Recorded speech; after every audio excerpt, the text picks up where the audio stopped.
Hello everyone, कैसे हैं आप सब। स्वागत है आपका एक नई वीडियो के साथ। आज की हमारे वीडियो के अंदर हम स्टार्ट करेंगे unit third of strategic management, new unit. हमारी जो पिछली वीडियो थी उसके अंदर हमने कंप्लीट किया था यूनिट सेकंड को, जिसके अंदर हमारा लास्ट टॉपिक था SWOT एनालिसिस। अगर आपने वो वीडियो नहीं देखी है तो उसका जो लिंक है वो डिस्क्रिप्शन के अंदर है, आप लोग जाके चेक कर सकते हैं। और अगर अभी तक आप लोगों ने चैनल को सब्सक्राइब नहीं किया है तो प्लीज़ चैनल को जाके सब्सक्राइब करें, बेल आइकन प्रेस करें ताकि जो सबसे पहले अपडेट है वो आप लोगों के पास आए। तो हम स्टार्ट करते हैं यूनिट थर्ड को, strategic formulation and implementation. Strategy formulation, corporate level strategy, grand strategies, stability strategies, expansion strategies, retrenchment strategies, combination strategy, business level strategy and trace, strategy analysis and choice, the process of strategic choice, corporate level strategic analysis, business level strategic analysis, subjective factors in strategic choice, cognitive strategies, strategies, plans, strategy implementation, interrelationship between formulation and implementations, aspect of strategy implementations, project implementations, procedural implementations, resource allocation strategy and structures, behavioral implementations and functional implementation. ये हमारे topics हैं जिनको धीरे धीरे हम अपने videos के अंदर कवर करेंगे। आज हम करेंगे कॉर्पोरेट लेवल स्ट्रेटजी का मतलब क्या होता है। What is corporate level strategy? A corporate level strategy is a multi tiered company plan that leaders use to define, outline and achieve specific business goal. A corporate level strategy can be used by a small business to increase its profits over the next future fiscal years, whereas large corporations might be overseeing the operations of multiple business to achieve more complex goals like selling the company or entering a new market. एक corporate level strategy का मतलब क्या होता है? एक multi tiered company का plan होता है। इसके अंदर ये प्लान बनाते हैं, एक आउटलाइन तैयार करते हैं जो स्मॉल बिजनेस को ग्रो करने में हेल्प करता है। जिनको मतलब अच्छा खासा प्रॉफिट कमाना है, जो छोटे छोटे बिजनेस हैं, उनके लिए एक प्लान्स बनाते हैं। एक स्पेसिफिक गोल जो उनका सेट होता है, उनके लिए प्लान्स बनाए जाते हैं। उनको अचीव करने के लिए कॉर्पोरेट लेवल स्ट्रेटजीज बनाई जाती हैं जिनसे उनका जो गोल है वो अचीव हो पाए और वो और भी ज़्यादा प्रॉफिट कमा पाएँ। Types of corporate level strategy. When you are constructing your company's corporate level strategy, you are thinking the best way to evenly distribute resources to serve the needs of the company to complete planned objective.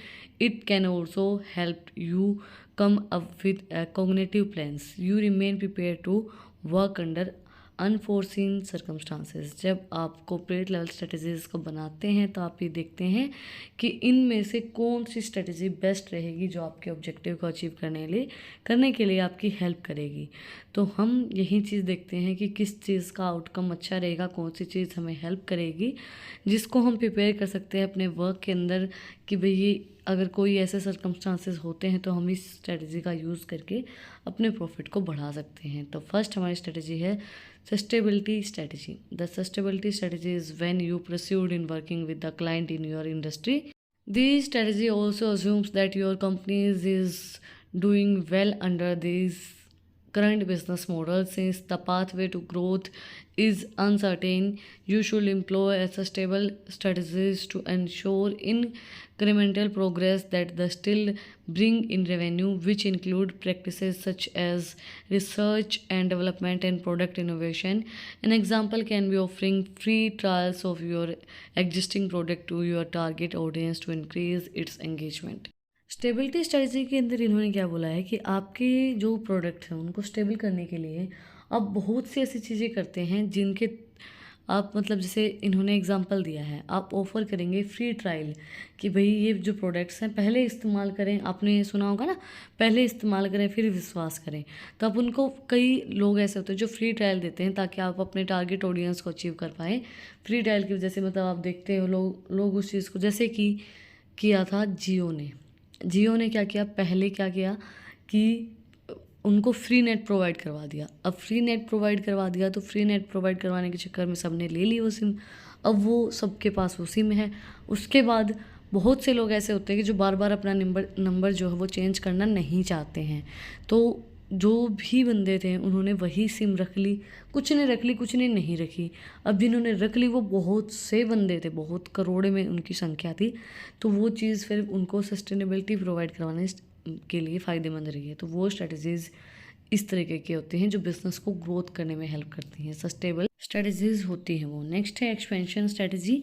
The expansion strategy is a great for you if your company is planning on creating new products and reaching new audience. It can also be used if you are upgrading the level of activity within your organization, business, like taking on new clients and hiring more employees. You can apply this strategy if the reasons you are operating in has a strong economy, or if your focus is to enhance your performance. Overall, these strategies has a large earnings potential for executives, which can lead to rise and expansion to employees benefits package as well. Expansion strategies का हम use क्यों करते हैं? ये strategies हमारी help करती हैं जब हम कोई भी नया प्रोडक्ट मार्केट के अंदर लॉन्च कर रहे हैं या न्यू प्रोडक्ट्स लेके आ रहे हैं, नई ऑडियंस चाहिए हमें कि मतलब हम इस ऑडियंस, ये ऑडियंस तो हमारे पास है, लेकिन हमें जैसे अभी हम जो प्रोडक्ट चला रहे हैं वो हमारे पास है 60 से लेके 80 तक बंदों के लिए, बट हमें क्या करना है, हमें नई ऑडियंस चाहिए। हमें क्या चाहिए, हम 40 से 60 वाले बंदों को भी उसके अंदर एंगेज करने चाहते हैं।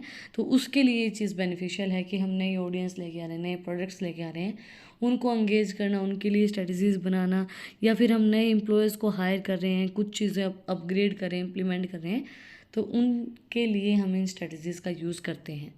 और ये जो स्ट्रेटजीज़ होती हैं इनकी लार्ज अर्निंग पोटेंशियल होती है, क्योंकि बहुत ज़्यादा आपको अर्निंग प्रोवाइड करवाती हैं, और ये एम्प्लॉयज़ को भी बेनिफिट प्रोवाइड करवाती हैं और आपके पैकेज को भी बढ़ाती हैं, एक्सपेंशन करते हैं अपने बिजनेस को भी, और एम्प्लॉयज़ के लिए भी ये जो हमारी स्ट्रेटजी है एक्सपेंशन स्ट्रेटजी, ये बेनिफिट देते हैं। नाम से पता चल रहा है एक्सपेंशन मतलब बढ़ाना और चीज़ों को बढ़ाती है। नेक्स्ट है retrenchment strategy.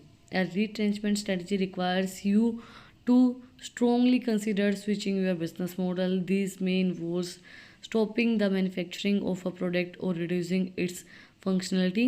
You may need to allocate more energy to accounts receivables to ensure you are still getting payment of your services you provide to maintain your organization cash flow. इसके अंदर बोला गया है कि आप अपने business models को switch कर रहे हो। वहाँ पे तो हम नया प्रोडक्ट या नई एम्प्लॉयज़ को लेके आ रहे हैं या नई कुछ चीज़ें लेके आ रहे हैं, बट इसके अंदर बिजनेस मॉडल को स्विच करना, इसके अंदर जैसे may involves stopping the manufacturing of a product और रिड्यूसिंग इट्स फंक्शनलिटी। मतलब कि हम मैन्युफैक्चरिंग बंद कर दें, स्टॉप कर दें, उनकी फंक्शनलिटी को रिड्यूस कर दें। ये चीज़ क्या है कि you may need to allocate more energy to your account receivable. अब उनको ज़्यादा एनर्जी प्रोवाइड करवा रहे हैं जो अकाउंट रिसेबल्स हैं, और ये इंश्योर करते हैं कि आप अपनी पेमेंट्स और सर्विसेज को करते रहेंगे, स्टिल मेंटेन रहेगी वो, और ऑर्गेनाइजेशन का जो कैश फ्लो है वो भी मेंटेन रहेगा, वो भी चलता रहेगा। मतलब आप चीज़ों को स्विच कर रहे हैं, switching your accounts models. Next है combination strategy. A combination strategy is a hybrid of the previous three strategy is to create your business model. Its main process is to increase the company's performance and find out which areas of your company can grow and retreat based on market condition. This approach make it too easier for you to make adjustments to your strategy because you can be more flexible with your times and how much should be allocated to each function of your strategy. Combination strategy जो है वो hybrid strategy है, तीनों strategies को मिला के ये strategy होती है। इसके अंदर कंपनी की जो परफॉर्मेंस है उसको इम्प्रूव करने में ये हेल्प करती है, ग्रोथ के अंदर हेल्प करती है, मार्केट की कंडीशंस जो है उनको समझने के लिए हेल्प करती है। मार्केट चेंज हो रही है, आप नया प्रोडक्ट लेके आ रहे हैं, कुछ चीज़ों के अंदर स्विचिंग कर रहे हैं, मतलब हर एक चीज़ को मिला के ये जो स्ट्रेटजी होती हैं, ये तीनों स्ट्रेटजीज़ को मिला के काम करती हैं। ये जो स्ट्रेटजी होती है ये ज़्यादा फ्लेक्सिबल होती हैं, टाइम के अकॉर्डिंगली चेंज होती रहती हैं, उनके फंक्शंस टाइम के अकॉर्डिंगली चेंज होते हैं, क्योंकि इसका नाम भी क्या है, कम्बिनेशन स्ट्रेटजी। इसी के साथ आज का जो हमारा टॉपिक है वो कंप्लीट हो गया है। अगर आपको आज की वीडियो पसंद आई तो आप लोगों को पता ही क्या करना है, कमेंट सेक्शन में मुझे बताना है कि आपको वीडियो कैसी लगी। कोई भी डाउट है तो वो भी आप लोग कमेंट सेक्शन में मुझसे पूछ सकते हैं। देखो आज हमारा टॉपिक था कॉर्पोरेट लेवल स्ट्रेटजी, उसके अंदर जो स्ट्रेटजी थी stability strategy, expansion strategy, retrenchment strategy और कम्बिनेशन स्ट्रेटजी, इनको हमने डिटेल के अंदर स्टडी नहीं किया है, इनको हमने नॉर्मली स्टडी किया है। तो इनको हम धीरे धीरे अपनी वीडियोज़ के अंदर डिटेल में स्टडी करेंगे, क्योंकि अलग अलग पॉइंट्स के अंदर आपको बोला गया है, अलग अलग स्ट्रेटजीज़ आपकी बोली गई हैं, तो इसलिए हम उनको डिटेल में करेंगे।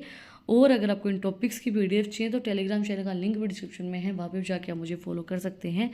और भी इंटरेस्टिंग रील्स को देखने के लिए इंस्टाग्राम चैनल का लिंक भी डिस्क्रिप्शन में है, वहाँ पे जाके आप मुझे फॉलो कर सकते हैं। फिर मिलते हैं एक नए वीडियो के साथ, एक टॉपिक के साथ। लाइक शेयर एंड सब। Thank you for watching my video.